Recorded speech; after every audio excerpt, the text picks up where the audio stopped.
What is up, guys? It's Adeze. Welcome to the party. Come on in. Okay, so we're just gonna jump right into it like we did the last video. Today, we're going to be discussing, drumroll please, tips to survive junior year of high school. Okay, tips are very important, and honestly, they're your guide to surviving junior year of high school. Okay, because you may think, oh, I got this in the bag. Oh, junior year is gonna be so easy. Wrong. You're wrong. Let's dive into the first tip. Number one, this is probably the most important one on the list. Do not. I repeat, Do not. procrastinate on your assignments. Especially if you have like AP classes or dual enrollment classes. Do not wait until the last minute to turn it in. You will regret it. Okay, I was taking this advanced biology class my junior year, right? And we had an assignment and we had to turn it in Thursday at 11:59. I procrastinated all week because I was thinking, oh, I have all week to do it. It's not gonna be that hard. It'll be easy. I'll just do it in 5 minutes, right? I opened my Chromebook Thursday at around like 9 or 10 p.m. So it's not late, but it's still a little late to do my assignment, right? So I got on the website that I'm supposed to do my work on, and the website crashes. Like, it won't let me submit any more answers. I'm thinking, what the heck am I gonna do? Like, what am I gonna do? 11:59 comes, the website, it shuts down, because obviously if you don't submit it before 11:59, it closes the assignment, so you can't submit it after 11:59, right? I come into class the next day, first period, by the way, and she calls me to her desk, and she says to me, Why didn't you do your work on time? This can affect your grades severely. Did the test before class today. Now that you didn't, I'm gonna have to find a way to open it, and I'm gonna have to have you redo the test, because if you fail the test, you might have to drop my class. And I didn't even know what to do. I was so stressed out. I started crying at my desk. My friend was asking me, are you okay? And I was just sitting there like, yeah. I was trying not to look at her, because if I did, I would probably start crying, and that's embarrassing to me. I hate crying in public. Anyways, eventually she let me redo it and I got a good grade. But if I had done my assignment earlier that week, the website probably wouldn't have crashed down if I was doing it. And if it did crash, then my teacher wouldn't have found it so hard to reopen the assignment again or fix it. Take caution, do your work on time. Another story I have is when I was in my US government class, I had a final project of the year, and I procrastinated turning it in, right? And every day you don't turn it in, that's a deduction of 10 points. So I procrastinated for 2 days, and I got a 75, 74 because of it. But my teacher said my project was actually really good, and if I didn't turn it in so late, I would have gotten like a 90. So yeah, that's what I'm saying. Okay, these teachers do not play junior year. Freshman and sophomore year, you can get away with missing 1 or 2 assignments, and then they'll probably like push the due date up, but junior year, especially if you're in advanced classes, they don't play. So that's tip number 1. Get your work done on time. Don't procrastinate. Study right after school. Tip number 2 is to make a good impression on your teachers. Okay, this is very helpful. I know some people are in their head, they're saying to themselves, oh, I don't like any of my teachers. I hate my teachers. I don't want to work with them. I hate talking to them. Like, I don't talk to them. Get help on my work, and that's it. Let me tell y'all why that's a bad move, okay? The advantages to getting to know your teacher is that, first of all, if they like you, they'll let you slide on stuff that they don't let other students slide on. For example, my AP African American Studies teacher, we're gonna call him Mr. Green, okay? Mr. Green, right? I would say, not to toot my own horn or anything, but I would say that I made a very good impression on him. We'd always talk in class, we'd always joke around, and he would let me slide on stuff that, okay, now I'm not saying he's a bad teacher or anything, if you're watching this, Mr. Green, but let me slide on, for example, if I was a little late on an assignment, he would maybe push the due date up for me. Or for example, I could come into his class anytime I wanted, and he didn't fuss because he knew I was a good student and I wouldn't do anything to disrupt the class, right? Versus, say, if I was a bad student and I never did my work, I never did my projects, I never turned in anything on time, I was always disrupting his class, then he would have no problem writing me up for a little mistake. on anything that I did. So definitely make a good first impression. Even if you don't like your teacher, for example, say they're rude, dismissive, at least try. And I know, like, Why should I talk to my teachers if they don't like me? guys, this will teach you good skills that will further you in life, okay? It teaches you to have professionalism. Even if you don't like your teacher, you still have to work with them on some stuff, okay? And in your future career, if you don't like people or you don't like a person, you probably would still have to work with them. So it teaches you how to be cordial and get on your teacher's good side, okay? It's also good for jobs because they could give you a recommendation. You could put their number down or their email down for recommendations, especially if they really like you. So that's another tip. Sorry guys, like, I'm sorry I wear glasses. I apologize to all the Party Rockers because in a way, this glare is killing me, guys. Look! Okay, this next tip, okay? Make at least 3 friends in each period. Or at least 2. But I would say 3 for good measure. Let me tell y'all why. First of all, you won't ever be lonely in that class. Because say if you only made 1 friend in that class, right? And then one day he just doesn't show up, he or she doesn't show up, they're absent. You're gonna feel lonely in that class, right? You're gonna feel like there's no one to talk to. What if there's a project that day you have to pair up and your friend isn't there, right? You're gonna be standing there looking stupid. So I would say 3 friends is good because if 1 friend doesn't show up, then you have 2 people, right? If 2 people don't show up, then you have 1 friend, right?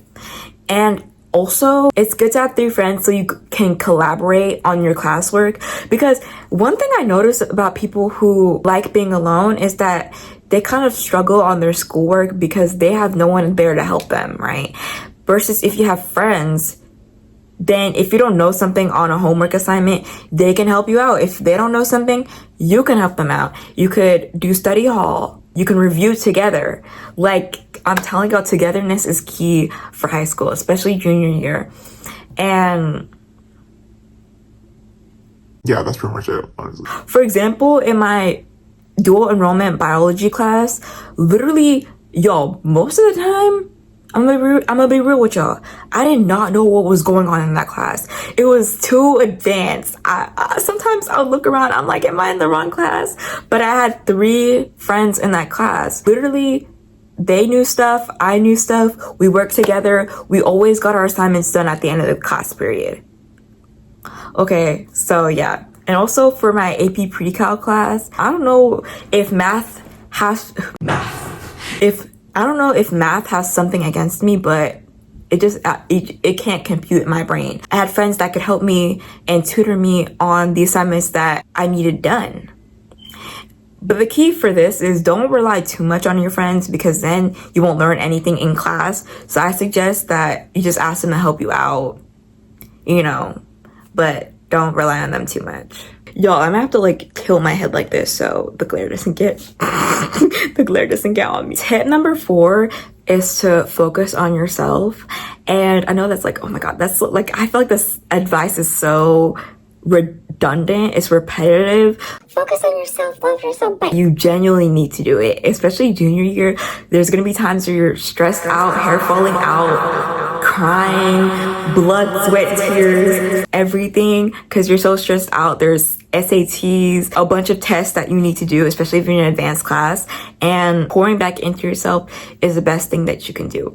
Another sub tip is to go out of your comfort zone, hang out with your friends a lot, because I feel like that makes high school more bearable if you have friends that you can hang out with outside of school. Like, go to a football game, go to like a cafe, study hall, like I mentioned in the last tip. Ask your friends to come back to your place or go to their place. Like, there's literally so much you could do.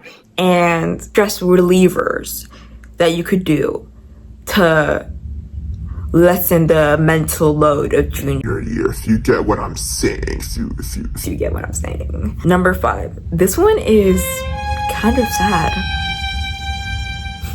Expect to lose friends. every single year of high school leading up to senior year, I have lost at least I've lost at least 3 friends each year.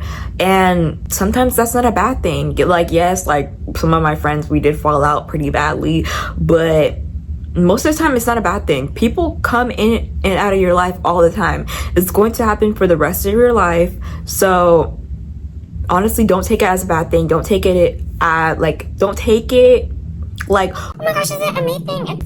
Most of the time it's not you, okay? People just grow apart. And also, friends come into your life to help you grow as a person. And then, you know, like I said before, sometimes they leave. Don't take it personal. Don't take it personal at all. And another thing with friends, do not let drama get in between y'all's friendship, especially if it's something stupid. I've had like arguments with my friends and we just talked it out and we were good like the next day. Do not drag out conflict. Don't drag it out. If you need to take 1-2 days for yourself, that's cool. But like, don't do too much about it. Don't gossip with the whole school and not talk to your friend. Don't make up rumors. That's too much. That's so middle school. Just talk it out. Literally, I promise you, most of your problems could be resolved if you just talk it out, make compromises, etc. 6.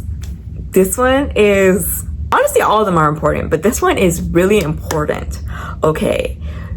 Be careful. Be careful. Open your ears, okay? Be careful, especially if you're a girl and you're not popular, talking to a guy. Like, honestly, this could be interchangeable. If you're a guy, be careful talking to girls, and if you're a girl, but I feel like this advice mostly applies if you're a girl, because if you're a guy and you're dating a problematic girl, you could like, your reputation could be like stained a little bit, but you could quickly bounce back because of misogyny. But if you're a girl and say you're dating a guy that has a crazy ex, that girl is going to talk about you. That girl is going to make up rumors. That girl is going to try to maybe turn your friends against you. I've seen this happen, okay? It hasn't happened to me because I don't talk to people, guys. I don't talk to people at my school, but I've seen it happen multiple times, okay? Like, I've seen it happen too much, okay? A girl will talk to somebody that has a crazy ex, or the person that they're talking to, they have crazy outlandish rumors about them, and it can literally destroy the girl's reputation like that.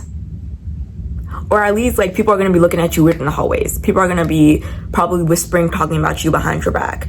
So yeah, my advice, if you're going to talk to somebody, if you're going to start a talking stage with somebody, do a background check. I know this sounds like investigative work, but do a background check. Ask around, make sure, like, ask the person you're talking to directly. Do you have a crazy ex? Do you have a crazy talking stage? Is there anything I should know before we start this? Like, okay, no one's gonna say that, but you get what I'm saying, right? Maybe like ask your friends, have you heard of so-and-so? And if they say, oh yeah, like I've heard good things about him, then you're probably in the clear. But if you hear like, I don't know, like I heard that they did, I don't know. What rumor should I make up? I don't know. He's talked to so many girls around the school. No, get out of there. Get out. Get out. Oh God, get down. Literally, don't even. Especially, honestly, a lot of girls are attracted to the popular guy at their school, but like honestly, especially if you're not known and you're not conventionally attractive, literally it's not worth it to date a popular guy at school. Girls will be overly jealous and they'll make up some insane crap. I've seen this happen, y'all. God be my witness. So another thing about like talking stages, don't let a talking stage get in the way of school. And I know, like, oh my gosh, that's so repetitive. Focus on your studies, not on boys. Blah blah blah blah blah blah blah blah blah blah. But it is important advice to take. Do not be like, oh my gosh, yeah, I'm gonna like abandon my dreams of going to Harvard and I'm gonna go to like college with my boyfriend. Don't do it.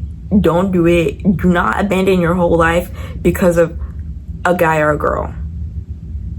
If you have a plan, stick to that plan. And honestly, unless you see yourself lasting long with this person, definitely, yeah, don't divert your plan. Don't your plan.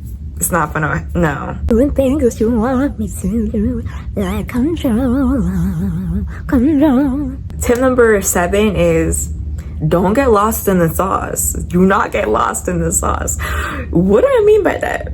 Okay, do not lose yourself in junior year. Don't, if you have interests, stick to them. Don't get overly influenced by people that you start to hate yourself. Like, that's literally what I mean. Don't follow the wrong crowd of people. Find people that have similar goals to you. Like, why am I looking over here? Sorry. Find people that have similar goals to you, have similar paths in life to you. Like, this sounds bad. If you want to be a doctor, don't surround yourself with people who their only aspiration is to like work at UPS. Not saying that UPS is a bad job. I'm just saying surround yourself with like-minded people that will help build you and lift you up to where you want to go in life. Tell me who your friends are and I'll tell you who you are.